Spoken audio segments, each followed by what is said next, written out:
Hey everybody, Kevin here from the MSOTD Rocks YouTube channel, and today I'm going to be reviewing the fourth album from this Swiss modern hard rock and modern metal band. This is our review of A Pale Blue Dot by Dreamshade.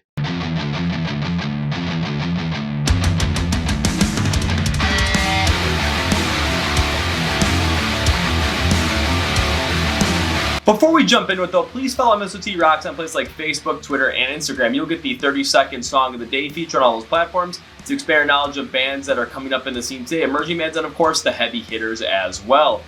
They will be posted across all three platforms along with any kind of announcements and all questions and any kind of posts we make to interact with you guys, ask you questions, just really get to know who you are and basically have fun in the rock and metal sense. Just have a great time. Also on Instagram, we also post IGTV videos which come out every single Tuesday night, and it's behind the scenes looks at what's happening here or certain things that are going on with MSOTD Rocks, whatever it might be. And every single Wednesday night at 9 p.m. Central, we go live on Instagram just to hang out with you guys for an hour, talk, see what happens, and take it from there. Please also subscribe to this YouTube channel because not only are you going to get these album review videos, you're going to get other videos such as our Kevin Figures Out series where I try and figure out if I like certain bands in the scene or not that I'm not that well versed in, top 10 list, videos about emerging bands in the scene, and of course the year-end awards from 2020, 2019, and 2018.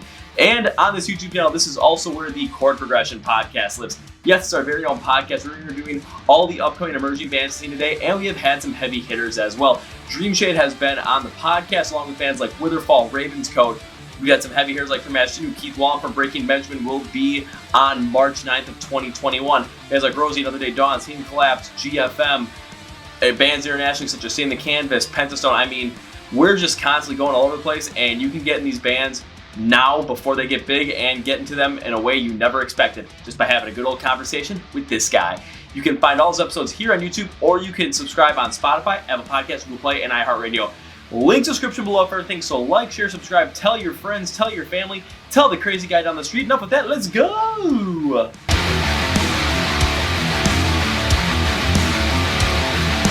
So a little bit of a background on this album. Yes, why is it called A Pale Blue Dot? Well, the inspiration was from the picture of a pale blue dot, which takes a look at the universe and sees Earth as this just incredibly pale blue dot in that picture. And there's a book in 1994 that was written by famous astronomer Carl Sagan, so we can really take a look at what is going on there. And also, the reason they picked that is because the theme of the album is really take a look at the futility of certain things that we value and certain things that we put a lot of stock in, certain problems we might be having, because in the grand scheme of things right now here on Earth, it might seem like, yes, these problems are very persistent to us. However, when we look at the bigger picture, the fact that we're just this pale blue dot in the universe, yeah, they're not necessarily as powerful anymore. So, you know, kind of putting this all in perspective really makes sense, especially with pandemic in 2020, with us being more isolated, realizing that our problems that we have more individually just don't necessarily matter as much as the problems that we have on a grander scale really does make a lot of sense. The bands that these songs in this album really kind of just happen nice and fluidly, and they kind of like they were holding on to them for a long time and just kind of let these out. Also, drummer Fry Farini, this is his first time with Dreamshade on this album, and yes, Fry was on our podcast episode which came out on March 3rd of 2021, 2 days before the album came out. So go check that out. And also, let's jump into this album.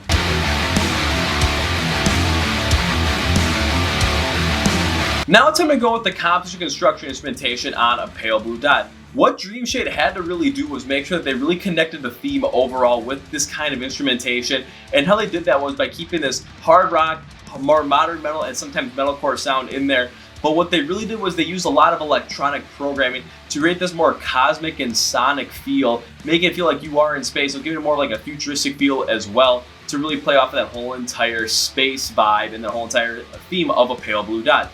Now, you guys normally know me. I tend to pass on a lot of things that are electronically programmed because I just don't really like how it takes a lot of the rawness, a lot of the raw emotion out of the songs. However, on this album with Dreamshade, it is completely different. I absolutely love how they pulled this off because what they were able to do was they really use that electronic programming and different styling on the instrumentation to really bring out different sonic and cosmic vibes that really match them well with the overall theme of the album. However, how they did that was they constantly tweaked every little thing about it, so each song had a completely different feel, each song had a completely different style of electronic program that was added on top of it, but it made so much sense to really connect with the overall theme of the album, connect with the underlying instrumentation, and really create these as dynamic tracks. Heck, they even sometimes really let go of a lot of that electronic programming and just change the distortion and reverb up on the guitars as well. And this created the exact same effect as well. When you went through all 14 songs, no song is going to sound the same going from 1 through 14. All the electronic programming is going to be different. You're going to get a lot of different variation on here. So I'll take a look at some examples so I can tell you what I'm talking about. First, we're going to take a look at the song Step Back. With the intro, the way it was formed, I'm like, we're getting into something that seems like, modern day 30 Seconds to Mars, which I'm a little bit pulling back by.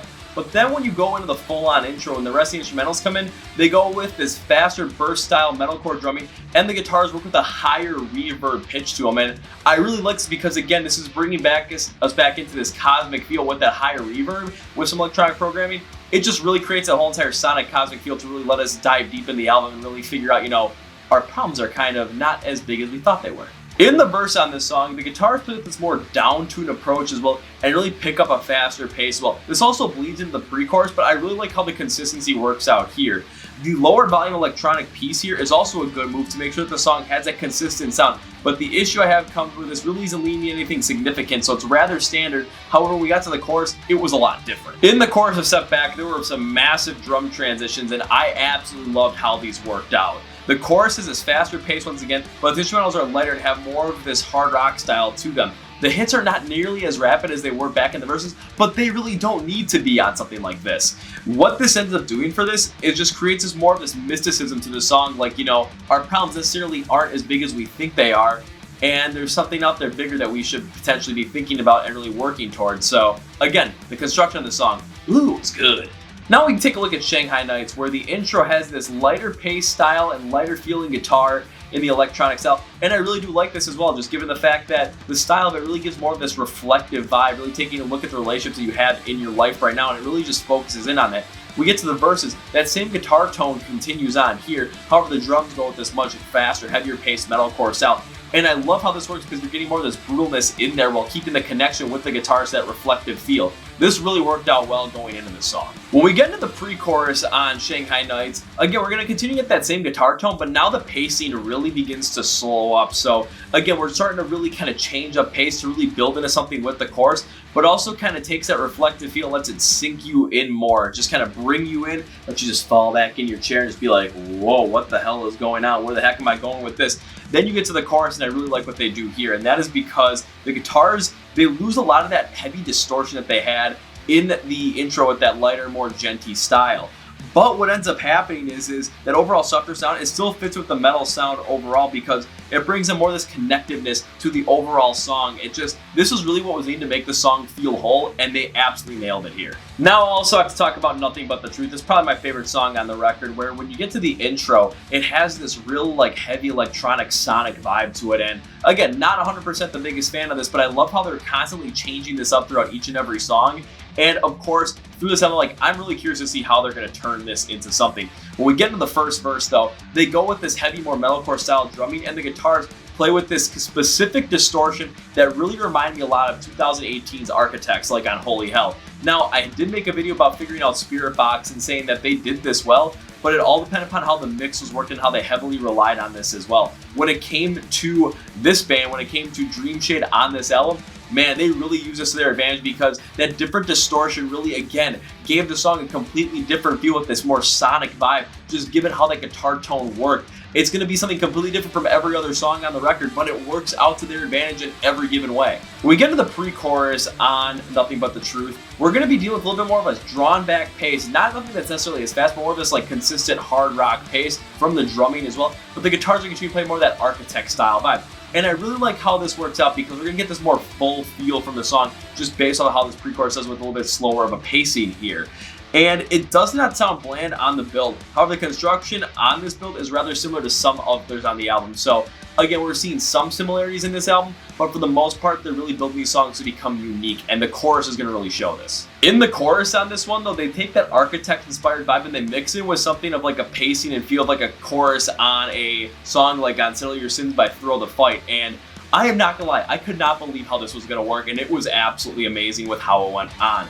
And the lighter distortion on the guitars here is absolutely incredible, with the more hard rock and lighter flow overall, really making this part of the song stand out just on its own and really making more of that reflective feel of the overall tone of the album as well really stand out. This is how a band really uses that similar construction style with different tones to create this more unique situation. When we do get to the bridge though, we start out with one guitar playing it harder and one playing with more of this architect sound as well, so we're getting different distortions on their guitars. And we go into the full-on guitar solo with the greater higher pitch and more melodic backing from the rest of the instrumentals. Again, this is a great move here because it just creates this full-on dynamic feel from the song. It just really brings everything together. Overall, when it comes to the composition, construction, instrumentation on a Pale Blue Dot, what Dreamshade was able to do was they were able to take so many different feelings, so many different sounds, so many different influences and make this more hard rock and metal style album, bringing some metalcore as well, and the use of different electronic distortions to really connect with this more cosmic sonic vibe of the overall theme of the album to really make these songs sound different one from the next. Oh man, was this good.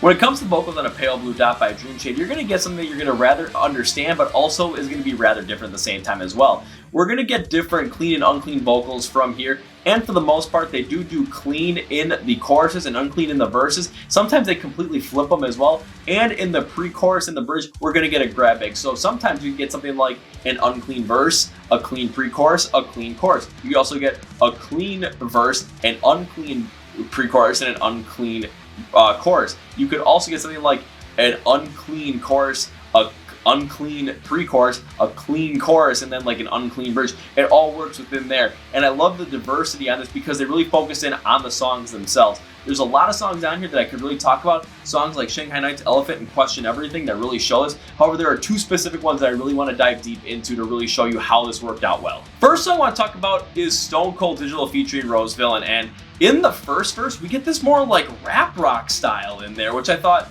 this is really interesting. More of this new metal vibe at the same time as well, due to the fact that I thought going with more of this new metal vibe with the vocals really brought forward this feeling like we're going to go into the digital age, like when new metal was popular in the late 90s and early 2000s. In the second verse, though, they keep with that new metal sounds, but they bring in a harder, more unclean sound. So we're getting this new metalcore feel to it all. Again, relating to the theme of sticking in this digital world. Man, this worked out so well with the understanding of that, the pacing, the stylings. Ooh, these vocals freaking rocked. In the chorus though, the guys also go with this like more new metal but a cleaner hard rock mix at the same time as well to really focus in on this part of the song.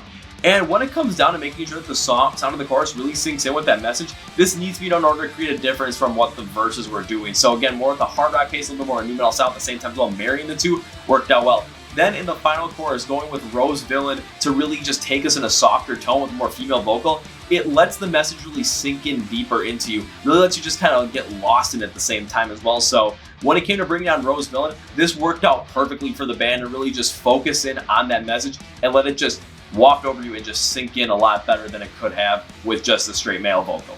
Now I'll have to go to A Place Called Home, where when it comes to the vocals, this was the one that stood out to me the most because in the verses, they go with this more like rap rock style as well, but it's different. It has this like Hollywood Undead Notes from the Underground feel. And you guys know I'm a really big Hollywood Undead fan. Notes from the Underground is my favorite album, and when it comes to really trying to focus on that, you know I'm going to critique it heavily, but this worked out so damn well. I can't believe how it worked out. And this is because it gave it a deeper feel with this heavier impact with that rap rock style. Plus the pacing on these vocals were absolutely great because they were slightly faster than the back instrumentals, and it was quite calming in a way, but also very concentrated at the exact same time as well. So this just worked out fantastic. In the pre-chorus on A Place We Call Home, really this sets us up great is because we're getting this softer, cleaner vocal in the background, and then also a cleaner vocal that's more prominent up front as well. So really focusing on this like mixture, it kind of goes a little bit faster than instrumentals as well, but it just creates this more like concentrated but also simplistic style as well, which really sets us up great for what the chorus is going to bring. In the chorus though, we do get a very similar style to the pre-chorus where the clean vocals are the more prominent feature and that other vocal that's kind of backing it is kind of dropped out here. Again, this probably wasn't the best move they could have made, but again, this absolutely wasn't the worst move either. And this is it because it does work out well to let the words just sink in and play off that lower Architect's guitar tone here. However, a heavier vocal presence, in my mind, could have been a lot better here. Again, just kind of mixing that a little bit more in there. In the outro, the vocals start with this heavier, concentrated sound, but the end up building up with this more of a powerful feel that is more, I expect in the chorus, a little bit more unclean style. And when they really let the vocals stand out more at the full volume, I really do like this because this power just comes in full force, hits you in the face. At least we got hit in the face in the outro, so I'm like, you know what? I'm pretty happy with this. Overall, when it comes to the vocals though, what Dreamshade was really able to do was really take that sonic vibe and just really focus in on it and figure out how their unclean and clean sound was going to work out. Did it work out every single time? No, but would I say it worked out like 85% of the time? Nah, more like 95. So when it came to really focusing on the vocals on this one, he was bringing in some like rap rock, new metal stylings, some unclean metalcore sounds, some clean hard rock sounds. They really did focus in well on here. Plus the song with Roseville and how she amplified that track. Money!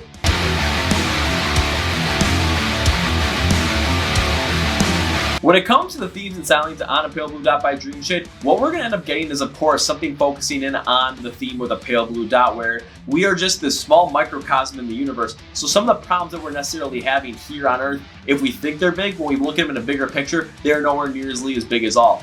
And when we take a look at the COVID-19 pandemic, this really does reign true to a lot of us. Take a look at a couple examples. Take a look at a song like Lightbringers, where they're talking about how depression at times can feel like it's absolutely going to overwhelm you and really take you over and really like it's going to last a long time. However, in the grand scheme of things, you know, your life is so long where at points depression might only be this little part, and it's something that you can get past with a lot of work and with a lot of support. I can actually attest to that personally. Take a look at another song like Question Everything, where the meaning of the song is about looking further into life and to always stay aware and keep an inquisitive mind and to really not fall into just this monotonous track. The more we ask questions, the better we are, and we cannot get discouraged by complacency. Take a look at another song like A Place We Call Home, where the meaning is about the idea of countries and how arbitrary borders can really split us apart and just be the thing that kills us when we're all on the same planet together.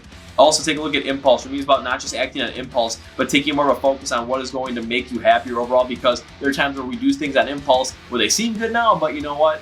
In the grand scheme of things, in the big picture, they're not for us.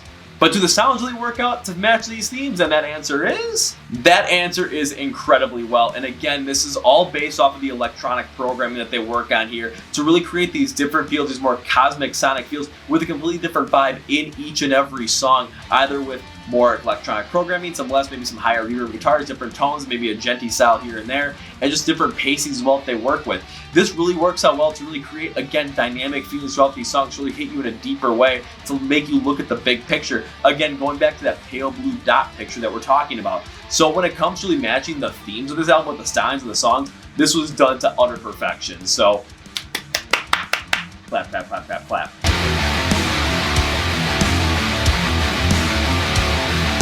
Alrighty, now time for our reading of A Pale Blue Dot by Dreamshade, and it is...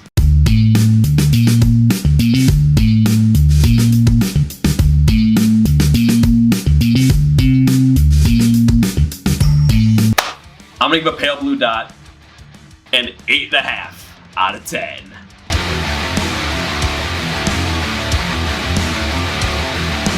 So 8.5 out of 10, there's a lot of things I like about A Pale Blue Dot by Dreamshade. So what are a couple of things that I really liked about this one? One was just the absolute dedication to the theme, because they really focused in on A Pale Blue Dot being the fact that we're the smaller microcosm in the grand scheme of the universe, and all of our problems seem so big to us that we really take a step back and look at them in the bigger picture. They're really not that way. Focusing on the songs that had that theme throughout every single step of the way, well done. One other big thing I like about this album is the fact that they use a lot of electronic influences that really made these songs sound completely different from one another, and it made a lot of sense.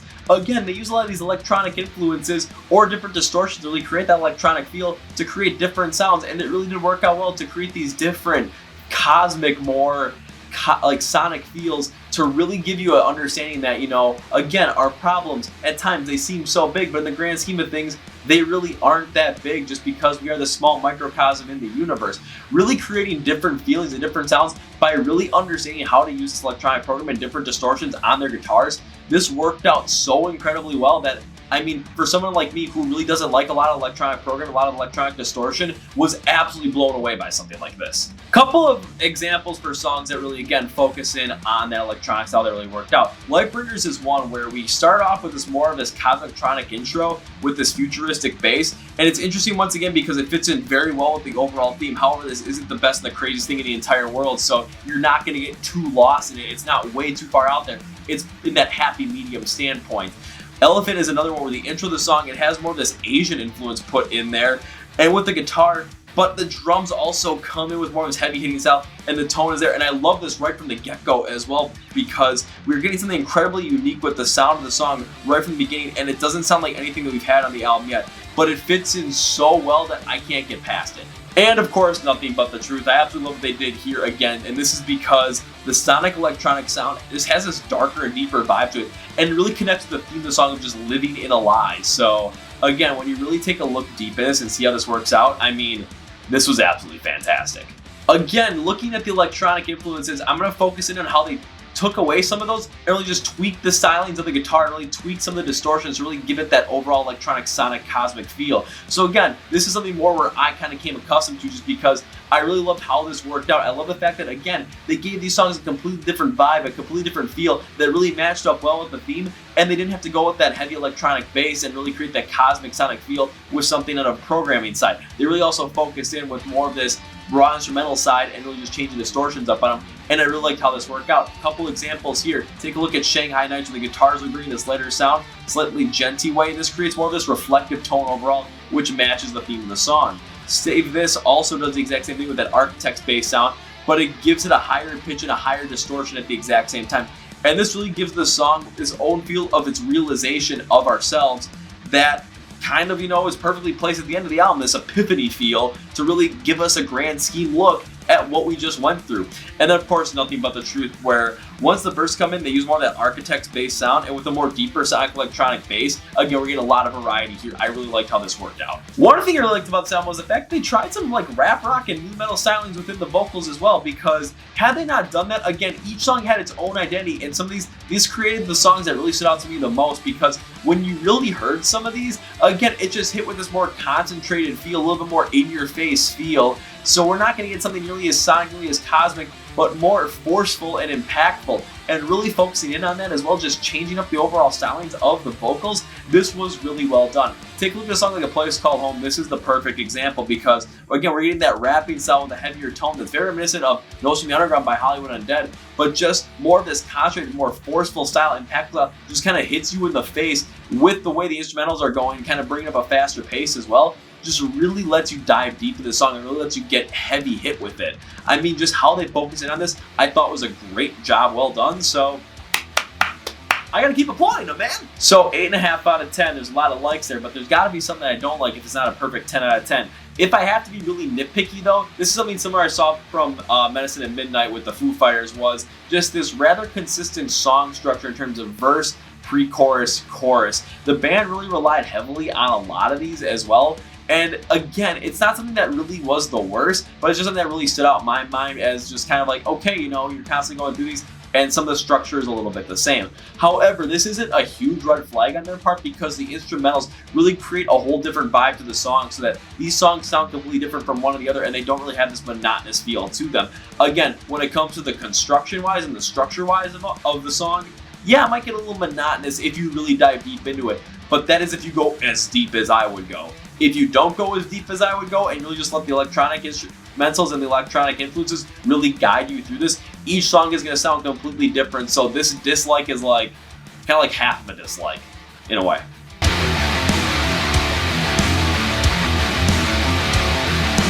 Alright, now I'm time for my final thought on A Pale Blue Dot by Dreamshade. And I knew nothing about Dreamshade going into this. When I got offered a chance to interview on the Chord Progression podcast, I took it, and when it came to writing my review for A Pale Blue Dot, it is fully 23 pages long. This is the longest I've ever done one on, and I was so happy to do something like this. And the reason is because, again, what the band was able to do was focus in on the themes of A Pale Blue Dot, really focus in on the themes of we're this small microcosm in a grand scheme of things with the universe, and how our problems are really minute compared to other things that might be going on. So kind of just giving us some bliss and certain things to think about. And through the use of heavy electronic influences and different programmings on these songs, again, I'm never the biggest fan of that, but it really did work out well here to really give these songs their own identity, to really fit with this more cosmic sonic vibe that the album is really needing. However, they didn't focus on those every step of the way, but they created these certain like distortions within the guitars as well to really create this overall feel of just completeness on this album. Plus, they even brought in some rap rock stylings on A Place We Call Home, and it just worked out so well that I'm just sitting here thinking, man, I can't believe Dreamshade actually pulled this off. This went from a band that I had no idea about to an early album of the year contender for me. So when it comes to the final thought, I mean, that's pretty much just it right there. 2021 album of the year contender. On that note, that's gonna be for me today, guys. Thank you for watching the review of A Pale Blue Dot by Dreamshade here on the MSOT Rocks YouTube channel. I'm Kevin, and gotta end with the hat flip. Missed that one again, so see ya!